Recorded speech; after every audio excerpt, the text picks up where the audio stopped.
प्रमाद में जो हैं जिन्हें इसकी फिक्र नहीं है, पर प्रमाद वास्तव में कुछ भी कहो, भोपाल बड़ा नगर है तो है, बड़ा तो नाम ही है, पर जब भी मंदिर जाते हैं जो विशुद्धि बढ़ती है ऐसी मूर्तियों को देखने से, ऐसी वेदी आदि के वजह से ऐसा लगता है क्षेत्र जैसा समझ में आता है। अब हम समय अभाव के कारण रोज़ हम ऊपर नहीं जा पाते, नीचे ही नीचे समय बहुत कम रहता, सुबह तो फिर नीचे ही दर्शक जाते, पर हम जब कभी भी ऊपर भी चले जाते जब जैसा रहता। पर ये देखो कितनी विशालता प्रतिमाएं, कैसी ये दिव्य दिव्य प्रतिमाएं हैं, पूर्वजनों कैसे दिव्य प्रतिमाओं का ऐसे निर्माण कराया, अपन उनका भी लाभ नहीं उठा सके तो अपन तो प्रमादी हैं। तो इसलिए अच्छे से उनकी अर्चन पूजन करें, अच्छी विशुद्धि बढ़ाएं, ऐसे पुण्य का संचय करें जो आगामी जीवन में काम आए। तो ऐसे जाके समोषण में देव जाके ऐसे पुण्य का संचय करते हैं, अपनी बात का समाधान कर लेते हैं। सब कुछ आपको क्या पूछना, कौन सा खाता खुलवाना है आपको, 1000 वर्ष कौन से, 1 मिनट में भगवान तो सब बताने वाले हैं। उनके ज्ञान से बाहर कोई भी शंका समाधान नहीं है, क्योंकि जिनके द्वारा आगम की रचना हुई उनसे बाहर क्या हो सकता। तो इसलिए विशाफार स्तोत्र में धनंजय कवि ने लिखा है कि भगवान की और भी अगर पदार्थ होते और भी कुछ होता तो भी आपके ज्ञान से ज्ञान में सब आ जाता। ऐसा नहीं निश्चित केवल ज्ञान इतना ही, 3 लोक की सीमा निश्चित है, हर चीज़ की निश्चित है, पर केवल ज्ञान की कोई सीमा निश्चित नहीं है। वह ज्ञान छाये ज्ञान है, सब कुछ उससे जान सकते हैं। तो इस तरह से जाके अपने आचार्य उपाध्याय रिद्धिधारी मुनिराज तपस्वी मुनिराज सब जाके वहाँ धर्म ध्यान करते हैं, पुण्य का संचय करते हैं। ऐसे निमित्त जब बनते हैं तो आगामी पर्याय की अच्छी भूमिका बनती है। वहाँ ऐसा देव पर्याय में जाके पुण्य संचय करेंगे तो ऐसी विशुद्धि कारण मनुष्य आयु का बंध हो गया। यहाँ तो मनुष्य मिथ्या से बनना, पर देवों का सम्यक दृष्टि है। 12वें स्वर्ग तक के देव मनुष्य और तिर्यंज बन सकती, पर 12वें के बाद तो नियम है मनुष्य ही बनते हैं, 12वें के ऊपर वाले फिर तिर्यंज नहीं बनते हैं। तो ऐसे जैसे यहाँ निश्चित है वैसे वहाँ के जो मनुष्य सम्यक दृष्टि है वो देव सम्यक दृष्टि है, वो मनुष्य ही होना है और सब कुछ प्राप्त होना। तो इस तरह से व्रतों की भूमिका बनती है और इस प्रकार आके सब कुछ ऐसे आके यहाँ सब कुछ करते हैं। और वैमानिक जो देव होते हैं वे तो सब अच्छा ही काम करते हैं, भवनवासी वे अंतर जरूर यहाँ वहाँ के काम करते हैं, पर वैमानिक देव वो सम्यक दृष्टि हैं, वो तो सब अच्छे ही काम करेंगे, लोग के परोपकार के लिए ही काम करेंगे। आज अपना इतना पुण्य नहीं है, आज वैमानिक देव नहीं आते, केवल भवनवासी और व्यंतर 2 ही आते। वैमानिक देव आज नहीं, क्योंकि पुण्यात्मा ही नहीं है यहाँ, किसके लिए आए, तो वैमानिक देव का आज आवागमन यहाँ नहीं होता है। तो इस तरह से वह अपनी आगामी अच्छी पुण्य के काम ही करते हैं। किसी की वैयावृत्ति करना, किसी कर उपसर्ग दूर करना, सम्यक दर्शन जाके 30 नरक तक सम्यक दर्शन कराना, और जो तीर्थंकर प्रकृति वाले हैं उनके 6 महीने जब नरकों में शेष रह जाते हैं तो उनके उपसर्ग को दूर करना। ये वैसे कथानक ये मिलता है, लोग एक चर्चा में है कि 6 महीने पहले एक वज्र कपाट बन जाता है, पर अभी हमने आगम में देखा ये तो यही पढ़ने में मिला कि देव तीर्थंकर प्रकृति वाले उनके उपसर्ग को दूर करते। वज्र कपाट का कथन हमें तो अभी नहीं मिला, और कहीं किसी आचार्य के मत के अनुसार हो सकता है, निश्चित तो नहीं करेंगे, पर ये मिला। तो इस तरह से ये स्थिति बन रही है कि इष्टोपदेश ग्रंथ के स्वाध्याय से अभी जो 3रा श्लोक चला और उसमें आया कि आवृत्तियों के द्वारा क्या है, नरकों में उत्पन्न खेद है, और वृत्तों को धारण करके स्वर्ग जाना अच्छा है, ब्रह्म माने श्रेष्ठ है, और वृत्तों को नहीं लेने से नरक जाना हमें बहुत खेद की, ऐसा वर्णन किया। उस समय हमने बात कही, समय समय पर चर्चा की, पर ये सब चर्चाओं से लोगों की अच्छी भूमिकाएं हैं, लोगों के भाव बन रहे हैं कि महाराज हमें तो अब अणुवृत्ति बनना ही है। लोग आते रहते हैं हमारे पास, और महाराज आप तो थोड़ा सा बता दें 12 व्रतों के बारे में।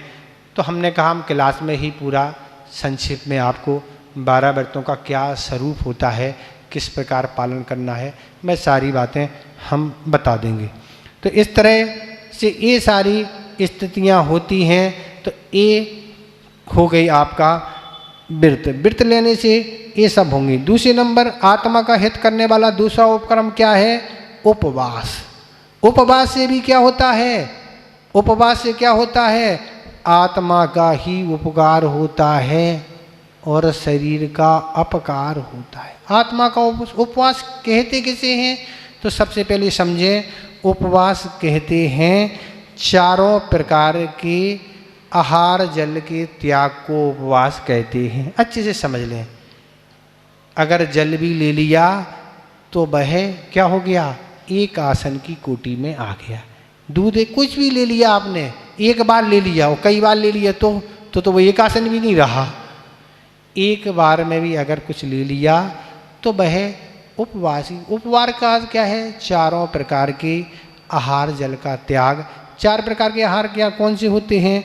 खाद्य होते हैं, लड्डू, सेब, पपड़ी, पेड़ा, बर्फी, अशन मतलब दाल रोटी, चावल आदि, पान पीने युक्त पदार्थ, दूध, पानी आदि, और ले चाटने वाले रबड़ी आदि। ये चारों प्रकार के सब तरह के त्याग होता है, तब जाके उपवास को आचार्यों ने कहा है। तो उपवास उसे कहते हैं। उप का अर्थ होता है निकट, और वास का अर्थ होता है रहना, जिसमें आत्मा के पास रहा जाता है, उसको बोलते हैं उपवास। हम महाराज उपवास तो कर लें और बाकी तो बस जो हम करते हैं वही हम करते रहें, तो इसको हम उपवास नहीं कह पाएंगे। उपवास का अर्थ क्या है? तो 5 इंद्रिय के विषयों का त्याग करने का नाम उपवास है। जहाँ 5 इंद्रिय के जो विषय हैं उनका त्याग होता है।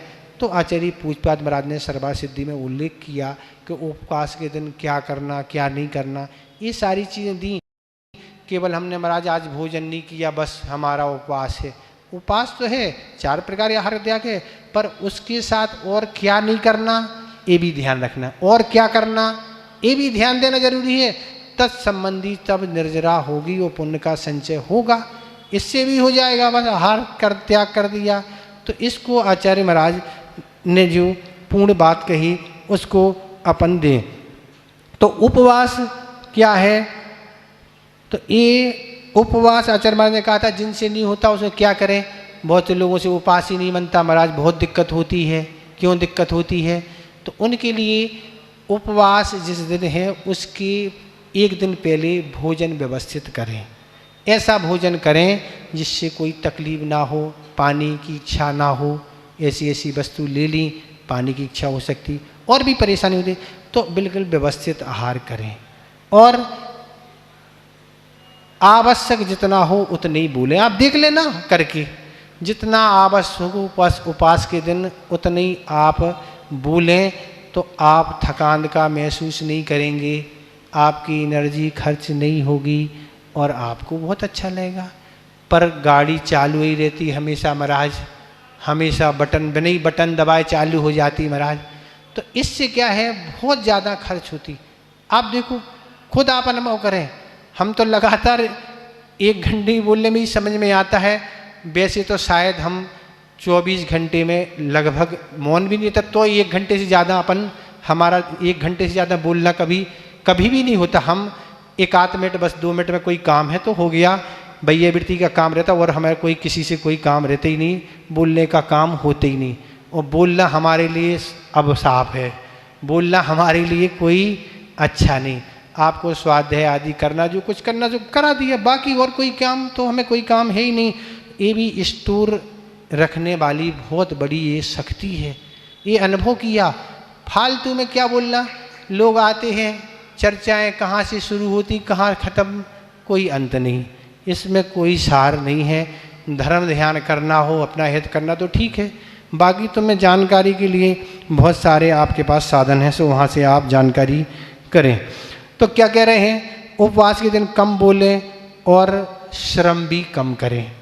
अब आप उपवास तो कर लिया, पूरे काम आज ही निपटाना है, श्रम आप करेंगे तो भी गड़बड़ी होगी। तो क्या कह रहे हैं कि इसमें 5 इंद्रियों के विषय का त्याग होना चाहिए। तो उपवास के दिन गीत संगीत आदि इनका भी 5 इंद्रिय में कर्णेंद्रिय का ये विषय है, इनका त्याग हो, तब तो उपवास जैसा लगे ना। हम जैसा रोज जिंदगी जी रहे वैसे ही आज जी रहे, तो पता ही नहीं ना हम आत्मा के कब निकट हैं। आत्मा के निकट कब होंगे, जब इनकी निकटता खत्म होगी, इन साधनों की। तो निंदा है, गप्पे हैं, भी कथाएं हैं और तरह तरह के पुराण बचेंगे, वो पुराण नहीं। अपन 63 शलाका पुरुषों के पुराण बाँचे ना तो अच्छा रहेगा। कहाँ कहाँ की चर्चाएं हैं। तो एक कर्णेंद्रिय के विषय का त्याग आचार्य ने उपवास के दिन कहा है, और स्नान का भी त्याग कहा है। करें तो अच्छे, हम तो आपको बता दे रहे हैं कि ऐसा ऐसा कहा, करना क्या है वो आपका विषय है। जितना आप ज़्यादा करेंगे उतना पुण्य का ज़्यादा संचय होगा, पाप कर्म की आय कम होगी, और चक्षु राग देश बढ़ाने वाले जो भी कार्य हैं, ऐसे फिल्म सीरियल आदि, टीवी मोबाइल आदि और भी बहुत सारे, इनका भी त्याग होना। चक्षु घ्राण में तेल पाउडर सेंट आदि गंध सुगंधित पदार्थ, इनका भी 5 इंद्रिय में। और रसना, तो रसना का तो पता ही है, उसी का ही नाम उपवास है।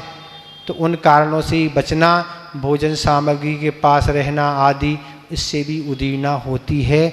अब तो कल ही अच्छा रहेगा, आज ही से विचार बनने लगा ना, अभी उपवास है आज ना, कल खुलने वाला है उपवास, आज नहीं खुलेगा, आज तो बंद है ना। तो इसलिए अब घर परिवार में रहते हैं, बच्चे आदि हैं जो हैं, तो जो भी आपकी जिम्मेदारी आवश्यक है उनको अपन कर लें कर्तव्य दायित्व के नाते। अगर आपकी जिम्मेदारी और कोई संभालने वाले हैं तो बहुत अच्छा है, फिर तो अपन दूर ही रहें।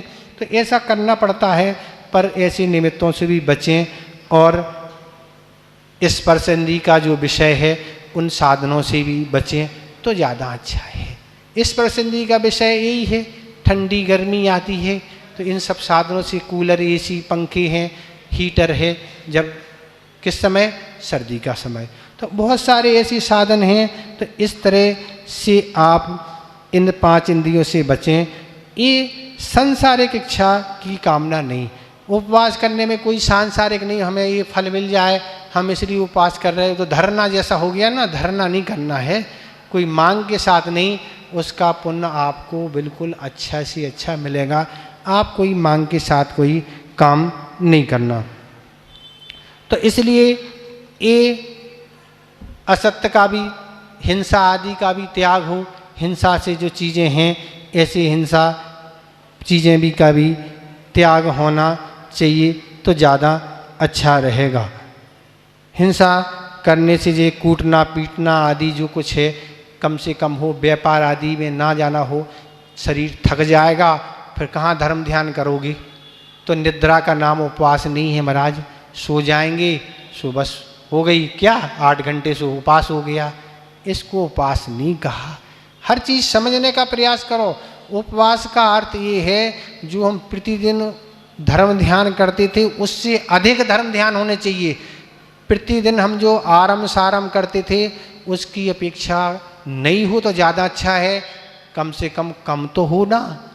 अब उसी दिन हम पूरे काम निपटा लें, छानने बीनने और सब कुछ उठा पटक कर लें, सब कुछ कर लें, तो ये सब चीज़ें हमें उस आत्मा की निकटता से दूर रहेंगी। अब महाराज हम करते चले जा रहे हैं पर हमें तो इसका फल मिलेगा कि नहीं, कहाँ मिलेगा। आगम में जो क्रियाएं व्यवस्थित कहीं, उन क्रियाओं करने से फल मिलना है ना, अपनी इच्छा से नहीं। वो तो समय पास है ना, समय पास कर रहे हैं, अब फ्री है महाराज, आज क्या करेंगे, ना भोजन बनाना खाना क्या करने, बस बैठ जाओ, चालू हो जाएंगे दोनों लोग। तो इसको ऐसे कारणों से आपका नहीं होगा। और भी क्या है, झूठ आदि का भी है, झूठ आदि का असत्य का व्यवहार भी उस दिन नहीं हो। 5 पापों में ये भी है, मोबाइल आदि व्यर्थ की चर्चाएं आदि, चोरी का भी त्याग नहीं हो, व्यापार आदि से संबंध ना हो। और उस दिन क्या है, ब्रह्मचर्य व्रत रहे तो अच्छा है। तो ये सब चीज़ें परिग्रह आदि बढ़ाने वाले कार्य ना हों, तो ये सब चीज़ें से हमारी उपास की बहुत विशुद्धि बढ़ेगी, बहुत कर्म की निर्जरा होगी, पुण्य का संचय होगा, सब कुछ अच्छा अच्छा होता चला जाएगा। हम उपास का फल सुन लेते हो, हाँ बहुत फल मिलेगा, पर फल के साथ हमारी क्रिया भी तो होना चाहिए, उपवास। तो इसलिए ये आचार्य महाराज कह रहे इससे ये आत्मा के हित करने वाले हैं। पर में 10 लक्षण पर आते हैं, सब उपास कर लेते, रिकॉर्ड बनाते, 5, 10, 8 बना लेते, बस बाकी समय कोई नहीं, पता नहीं कुछ नहीं, ना भक्ष का ज्ञान है, ना अभक्ष का ज्ञान है, ना कोई हमारे जीवन पर, इसको नहीं, हमारे जीवन में परिवर्तन होना चाहिए। 10 कर लिए, चाहे 8 चाहे 5, पर और भी अवसर जो आते हैं वर्ष में, उन अवसर पर भी हम क्या करें, उपवास करते रहें, अभ्यास करते रहें, भक्ष अभक्ष का ध्यान रहें। यहाँ 14 का उपास है और अगले दिन ठेले पे खड़े, होटलों में खड़े, यहाँ खड़े, ये सब चीज़ें धर्म अप्रभावना के लिए कारण होती हैं, अच्छे नहीं कार्य होते हैं। तो ये अपनी शक्ति के अनुसार ही करें। और आचार्य महाराज ने बताया था कि ज्ञान सागर महाराज जी हमेशा कहते थे कि अगर 2 उपवास की शक्ति है तो 1 उपवास करें। मुनियों की अपेक्षा से मुख्यता से थी। क्यों? अब आपने 2 उपवास की शक्ति है, 1 उपवास किया, 2 उपवास की शक्ति है और 2 उपवास कर लिए, और मान लो तीसरे दिन अलाप हो गया, अंतराय आ गया, तो कितनी दिक्कत होगी। तो इसलिए ज्ञान साई कहते थे इसलिए 2 है तो 1 करो, अगर किसी तरह कोई गड़बड़ी होगी संभल जाओगे, रोज ध्यान होगा, बहुत परेशानी बेचैनी होती है। इसलिए अपनी शक्ति को खर्च कर नहीं करो, बढ़ाते जाओ, आपकी धीरे धीरे शक्ति बढ़ जाएगी, आप बढ़ाते चले जाओ, निषेध नहीं है, पर रोज ध्यान बचने के लिए ये सब साधन हैं। बड़ों के अनुभव अपने जीवन में बहुत काम आते हैं, बड़ों के अनुभव तो बड़े के अनुभव कहलाते। और ज्ञान सागर महाराज का तो एक एक लाइन, एक एक सूत्र इतना परफेक्ट है, जहाँ उनने जो कहा आचार्य महाराज ने समय समय पे सुनाया, वास्तव में इतने ज़बरदस्त अनुभव हैं, कोई को हो नहीं सकते, हर जगह उनका आना जाना रहा। एक चीज़ कहते थे आचार्य महाराज सुनाते कि देखो विद्या कालेन पच्यते, एक सूत्र बोलते थे कि विद्या का पाचन समय पर होता है। कैसे समय पर होता है? आज जो तुमने पढ़ा अभी समझ में नहीं आ रहा, समय पे आ जाएगा, वो धीरे धीरे आप पढ़ते चलते जाएंगे, स्वाध्याय करते चले जाएंगे, कुछ समय लगेगा, आपको लगेगा देखो अब तो आने लगा।